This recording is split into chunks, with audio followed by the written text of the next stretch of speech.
Every year, thousands of Filipinos leave their hometowns and move to Metro Manila in search of a better future.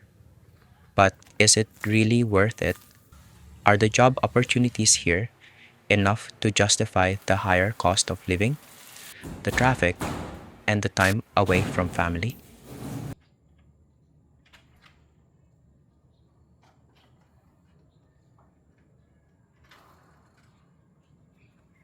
Guys, good morning. My name is Onad. If you're new here, welcome. And if you're a returning viewer, welcome back. If you've been following this channel, you know that I bought a property here in Calamba City. Whenever I get the chance, usually on weekends, I come here to relax and spend some quiet time. But because of other commitments, I haven't been able to visit for the past few weeks. I already had a feeling the place would be a mess, so today I'm going to do some general cleaning. While I'm at it, let's talk about how much I spend living and working in Metro Manila and whether it's really worth it. If you're new here, I first worked in Japan years ago as a trainee. After returning to the Philippines, I put my Japanese language skills to use. I started my career as a Japanese language instructor before transitioning into the IT industry, where I've worked primarily as a Japanese bilingual tech. Looking back, continuing to study Japanese while I was still a trainee was probably one of the best decisions I've ever made. It wasn't easy, and there were times when I wondered if all the effort was worth it. But today, I can honestly say it was. What many people don't realize is how valuable being bilingual can be. In my case, my Japanese language skills opened doors that otherwise wouldn't have been available to me. Companies were looking for someone who could communicate with Japanese clients, and that's exactly where I had an advantage. Not only that, bilingual positions generally pay much better than similar non-bilingual roles.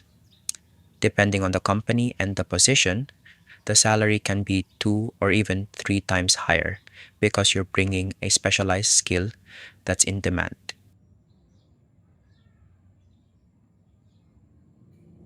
Then, after 6 years in the industry, I was given another opportunity to work in Japan, this time in the IT industry.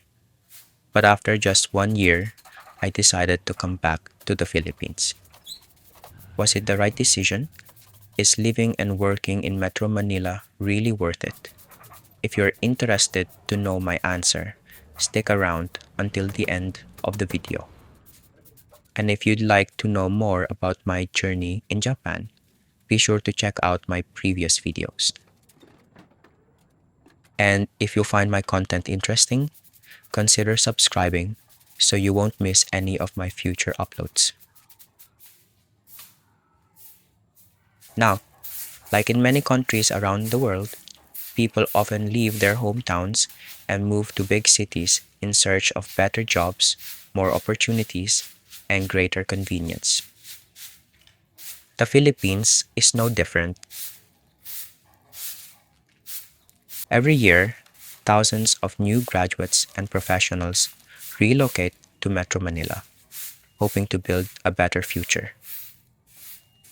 Some come from nearby provinces like Laguna, Cavite, Bulacan, and Rizal, while others travel much farther from Bicol, northern Luzon, the Visayas, and even Mindanao. But why do so many people choose Metro Manila? The simple answer is opportunity. Most of the country's largest companies, government offices, multinational corporations, banks, and business districts are located here. Whether you're looking for a job in IT, engineering, finance, healthcare, education, retail, hospitality, or the BPO industry, you'll usually find far more openings in Metro Manila than in many provincial cities. For fresh graduates, this often means a better chance of landing their first job, and for professionals, it usually means more options if they want to change companies or advance their careers. Of course, those opportunities come with a price. While salaries are generally higher than in many provinces, so is the cost of living. Rent is more expensive. Food costs more, especially in business districts. Transportation can be expensive depending on where you live, and the daily commute can easily take hours because of traffic. So even though you're earning a higher salary, it doesn't automatically mean you're saving more money. So, the question is, how much does it actually cost to live and work in Metro Manila? Well, there's no single answer because everyone's lifestyle and spending habits are different. But to give you a realistic idea, let me walk you through what a typical monthly budget would look like based on my own lifestyle. Just a quick disclaimer, these are only estimates based on my typical monthly expenses. My actual spending changes from month to month, although some expenses, like rent, are fixed.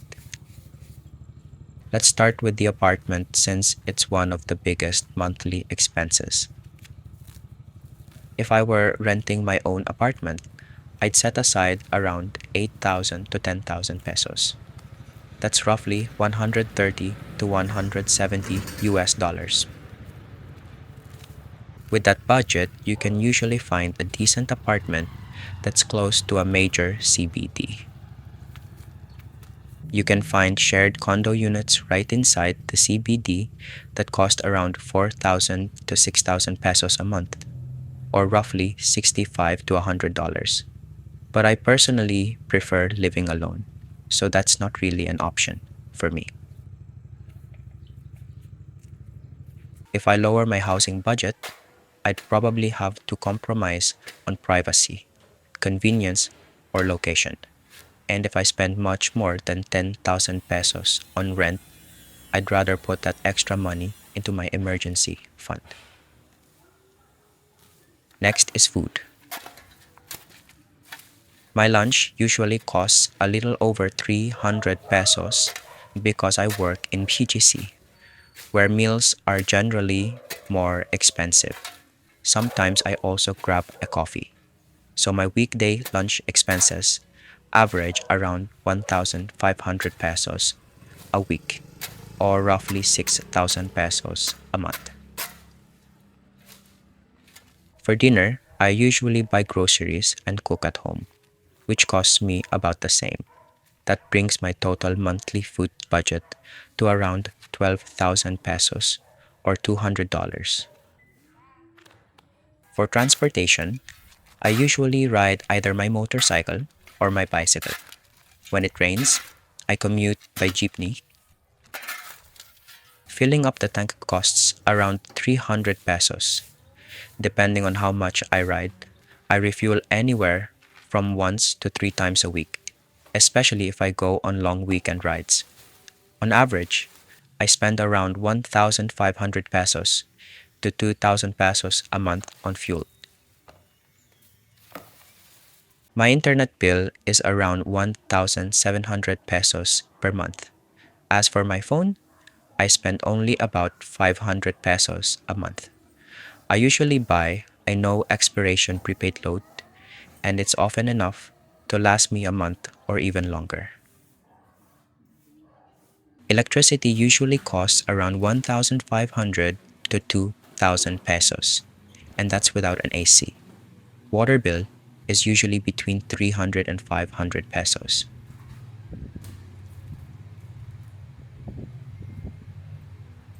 These estimates also don't include other personal expenses like clothes, detergent, soap, toiletries, entertainment, or other miscellaneous purchases. So, adding everything up, my estimated monthly cost of living is around 25,000 to 29,000 pesos.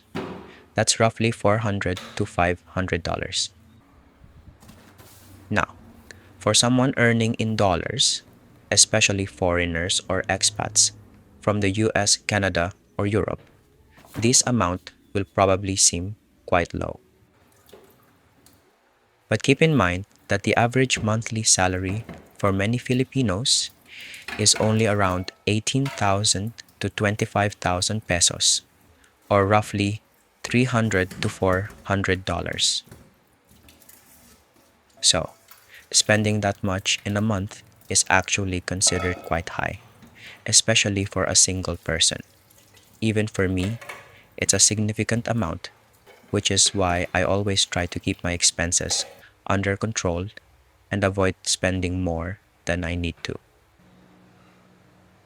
But this is exactly the trade off many Filipinos face.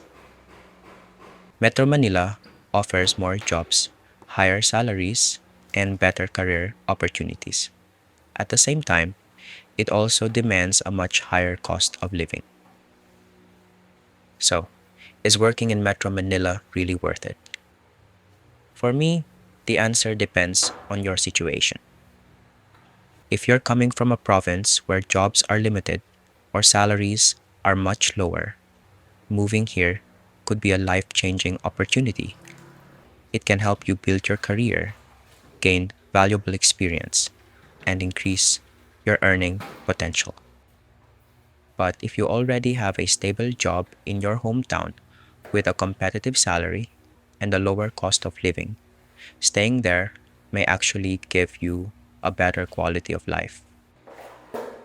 There's really no one size fits all answer. Personally, despite the higher expenses, Metro Manila has given me opportunities that I probably wouldn't have had elsewhere. But whether those opportunities are worth the additional cost is something each person has to decide for themselves.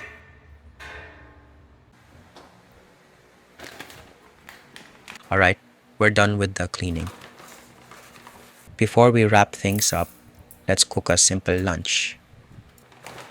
First, I'll get the rice cooking. That way, it'll be ready by the time I finish preparing the dishes.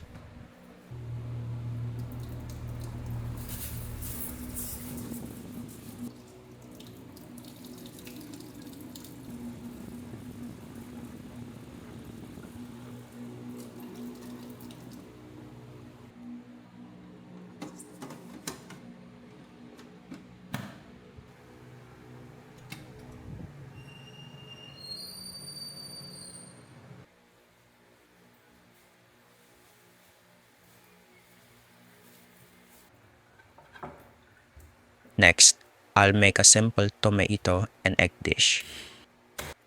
It's quick, easy to prepare, and one of those meals that always goes well with freshly cooked rice.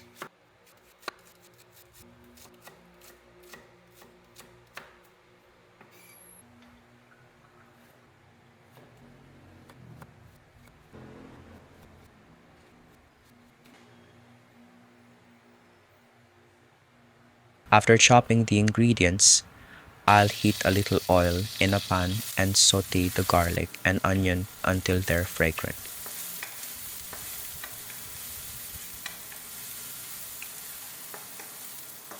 Then I'll add the tomatoes and continue cooking until they soften.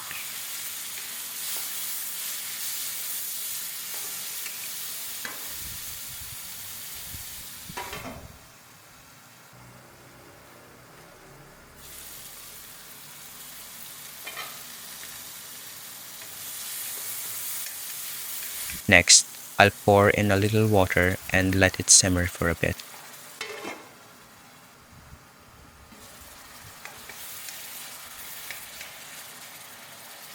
Finally, I'll add the eggs and cook everything together until they're fully done.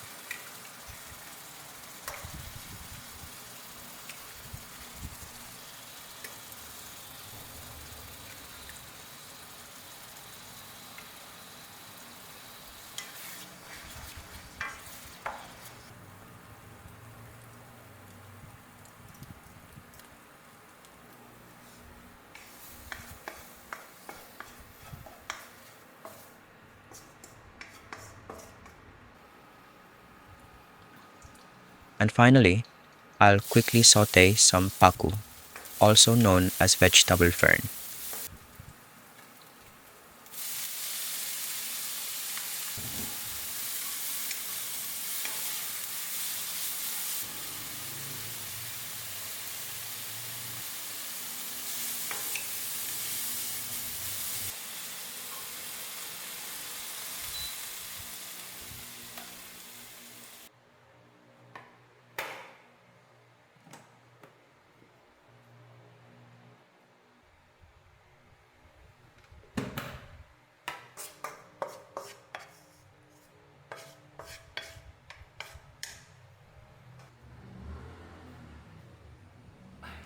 Alright guys, that's it for today's video. If you've made it all the way to the end, thank you so much for watching. Take care, and until next time, cheers.